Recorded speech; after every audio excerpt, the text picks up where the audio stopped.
ये भाजपा के लिए खतरे की घंटी भी हो सकता है। नेहरू गांधी परिवार यानी मेनका गांधी और बड़ू गांधी का इस सीट पर पूरी तरह वर्चस्व रहा, क्योंकि दोनों प्रत्याशी, पीलीभीत का इतिहास भी रहा है कि वहाँ बाहरी प्रत्याशी ही जीतते हैं। दोनों प्रत्याशी बाहर के हैं। नमस्कार, मैं हूं अनूप मिश्रा और एबीपी लाइव लेकर आया है सबसे सटीक एग्जिट पोल। और मेरी मौजूदगी इस वक्त पीलीभीत में है और पीलीभीत में मेरे साथ में पत्रकारों का पैनल है, वरिष्ठ पत्रकार हैं जो जगह जगह घूमे हैं, वहां की नब्ज को टटोला है, लोगों से बात की है, समीकरणों को वहां पर समझा है। तो इन सभी लोगों से बात करेंगे कि इस बार वहां पे क्या समीकरण रहने वाले हैं। अवनीश पांडे जी हमारे साथ में हैं। पांडे जी से जानते हैं, पांडे जी पीलीभीत की क्या स्थिति लग रही है इस बार?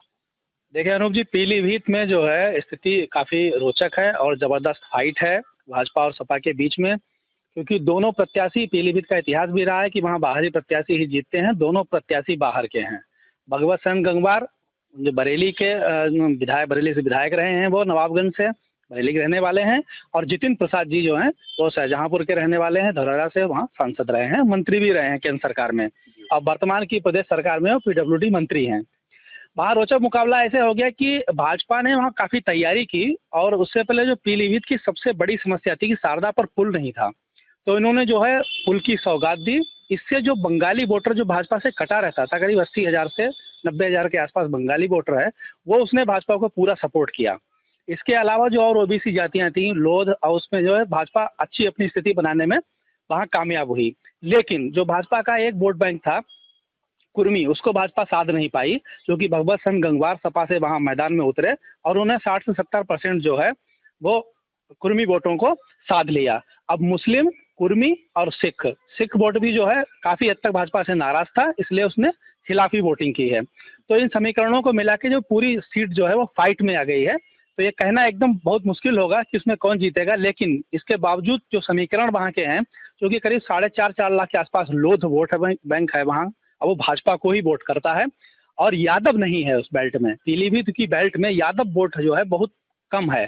तो परंपरागत जो वोट सपा का है वो मिला के इतना रेस बन नहीं पा रहा है कि वो भाजपा। मुस्लिम भी वहाँ करीब 4.5 लाख के आसपास। हाँ, वहाँ 4.5 लाख के आसपास मुस्लिम है, लेकिन लोध जो है किसान है वो भी 4.5 लाख के आसपास हैं। तो जो काउंटर जो है वो लोध वोट बैंक कर देता है। अब जो सपा के जो कुर्मी वोट बैंक उन्होंने सेंधमारी की, तो उसको के लिए क्या है, जो बंगाली वोटर और जो वहाँ का ब्राह्मण वोटर है, उन्हें सबने इकट्ठे होकर, चूंकि ब्राह्मण समुदाय से आते हैं जितिन प्रसाद जी, तो इकट्ठा होकर वोट उनको कर दिया। थोड़ी सी भाजपा को टेंशन जब हुई, जब वहाँ क्षत्रियों ने थोड़ा विरोध करना शुरू कर दिया। एक भाजपा प्रत्याशी के मंच पर एक क्षत्रिय से कुछ बातचीत होने के बाद समर्थकों की वहाँ बैठकें उठकें शुरू हुई, उसमें भाजपा की टेंशन बढ़ी और कुछ क्षत्रिय जो है उससे नाराज हुए। तो इसीलिए वहाँ बड़ा जबरदस्त और रोचक मुकाबला है। आपके पास दोबारा से अनिरुद्ध भारद्वाज जी हैं, वरिष्ठ पत्रकार हैं। अनिरुद्ध जी, आप मौके पे गए, तमाम गांव में गए, क्षेत्र में लोगों से बात की। अब इस बार जिस तरीके से वरुण गांधी का टिकट कटा, तो क्या उसका कुछ इफेक्ट वहाँ दिखाई पड़ रहा? अनूप जी, पीलीभीत लोकसभा का अगर इतिहास देखें, अगर आज की बात करें, तो पहले इसको समझने के लिए मैंने नवासी की तरफ जाना होगा। नवासी से 2019 तक नेहरू गांधी परिवार यानी मेनका गांधी और बड़ू गांधी का इस सीट पर पूरी तरह वर्चस्व रहा।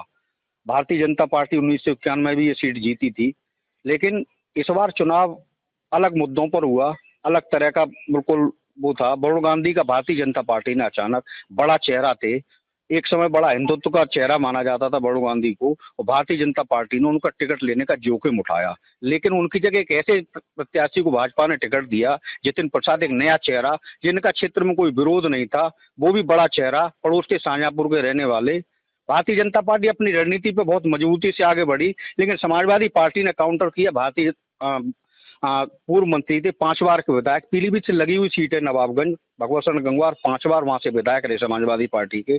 अखिलेश मुलायम सरकार में 2 बार मंत्री रहे। रोहिलखंड का संतोष गंगवार के बाद सबसे बड़ा कुर्मी चेहरा माने जाते हैं। जब 2 दिग्गज आमने सामने आए, तो बसपा ने पूर्व मंत्री फूलबाबू को उतारा था, लेकिन जिस दिन मतदान शुरू हुआ, सुबह 10-11 बजे तक बसपा बहुत निराशा के भाव में चली गई और फूलबाबू के चेहरे पर वो मायूसी दिखाई देने लगी। कहने का सीधा सीधा आशय है कि सीधे सीधे मुकाबला 2 हिस्सों में आ गया, भारतीय जनता पार्टी बनाम समाजवादी पार्टी।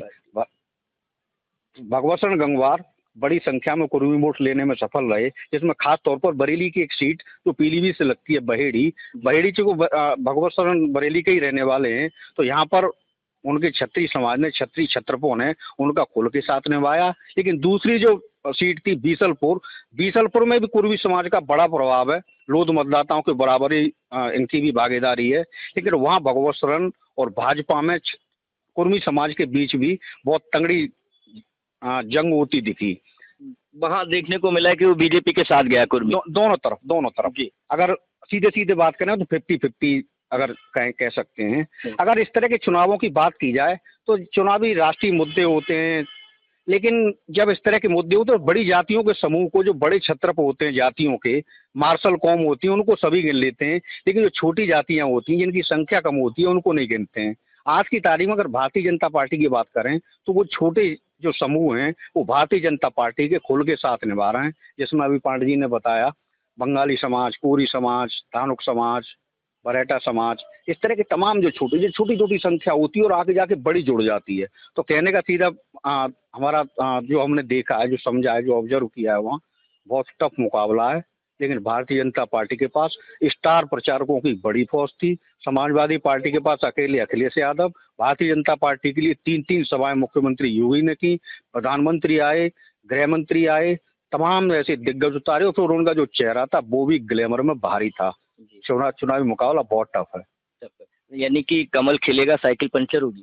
देखिए, ये पंचर का सवाल नहीं है, मुकाबला बहुत टफ है। लेकिन भारतीय जनता पार्टी की अपनी रणनीति है और ये एक ऐसी पार्टी है जिनका बूथ मैनेजमेंट बहुत सशक्त है।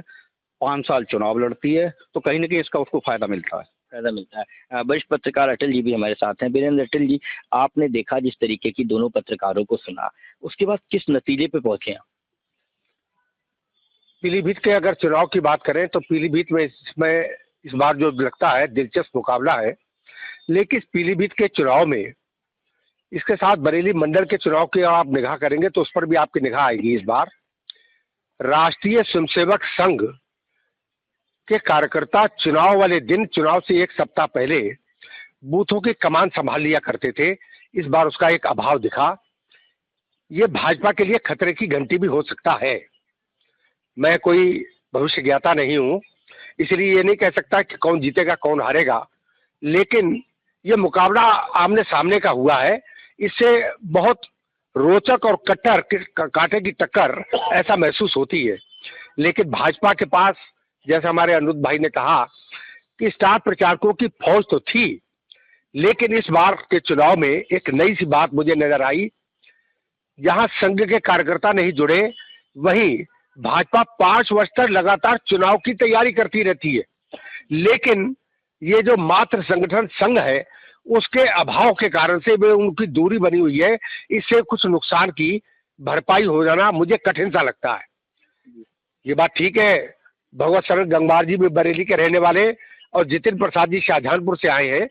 ये पीलीभीत का इतिहास रहा है। लेकिन वरुण गांधी का जिलों की सीमाएं पीलीभीत से जुड़ती है, दोनों की सीमाएं जुड़ती है। वरुण गांधी का टिकट काट करके मेरी निगाह में भाजपा के राष्ट्रीय नेतृत्व ने जो कि बड़ा काम किया है। लेकिन मतदाताओं का फैसला ही अंतिम फैसला होता है। लेकिन इस बार कहूंगा कि प्रदेश में एक मंत्री पीलीभीत शहर में होने के बावजूद संजय गंगवार, वे अपने जाति के लोगों को भाजपा के पक्ष में मतदान करने के लिए बहुत अधिक प्रेरित नहीं कर पाए, ऐसा मुझे दिखाई पड़ा। क्या नाराजगी थी कहीं ना कहीं? मुझे लगता है कि नाराजगी का भाव संजय गंगवार के प्रति नहीं होगा।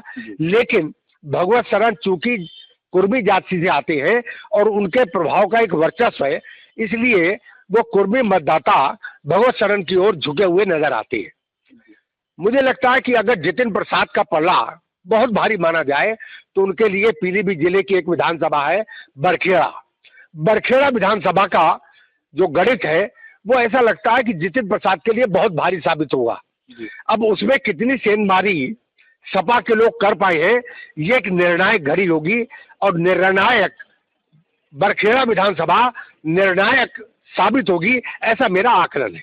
बरखेड़ा विधानसभा की बात की आपने, सुना अटल जी को, क्या लग रहा है बरखेड़ा से खेड़ा हो जाएगा, खेला हो जाएगा?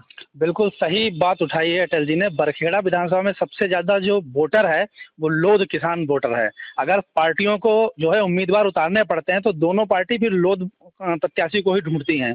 और लोध प्रत्याशी जो किसान वोटर है वो भाजपा का पक्का वोटर है।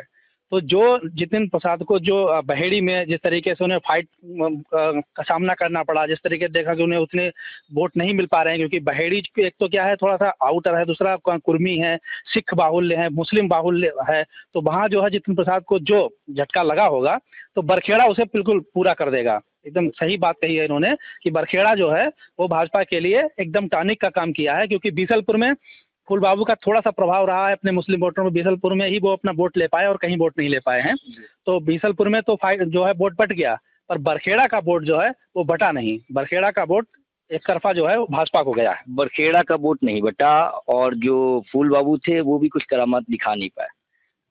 अभी अटल जी ने और पांडे जी ने जो बरखेड़ा की बात की, बड़ा रोचक वहाँ का पूरा इतिहास रहा है। पिछले लोकसभा चुनाव में समाजवादी पार्टी ने हेमराज वर्मा को प्रत्याशी बनाया था, जो लोध समाज से आते हैं। बरखेड़ा में सबसे ज्यादा लोध समाज के लोग हैं, और पूरी लोकसभा क्षेत्र की बात की है तो 4.5 लाख करीब वोट है, जिसमें अधिसंख्य वोट बरखेड़ा में ही लोध समाज का है। पूरे मंडल क्या कई मंडलों में सबसे बड़ी अंतर से हार का रिकॉर्ड हेमराज वर्मा के नाम रहा था। वो भाजपा में 2,55,000 से ज्यादा वोटों से हेमराज वर्मा चुनाव हारे थे। इस बार वही हेमराज वर्मा भारतीय जनता पार्टी के साथ खुल के उन्होंने पूरी ताकत से चुनाव लड़ाया। हमारी समाजवादी पार्टी के लोगों से भी लगातार बात हुई है, उन्हें भरोसा है कि लोध वोट में उन्होंने सेंधमारी की है, लेकिन ग्राउंड लेवल पर अगर इसकी बात करें, जमीनी बिल्कुल सतही तौर पर देखा जाए, कई गाँव में हमने जाके सर्वे किया तो ये साफ साफ देखा कि लोध समाज पर बाबूजी कल्याण सिंह का प्रभाव है, और उसमें किसी तरह की सेंधमारी अभी तक दूसरी पार्टियां करने में लगभग असंभव है।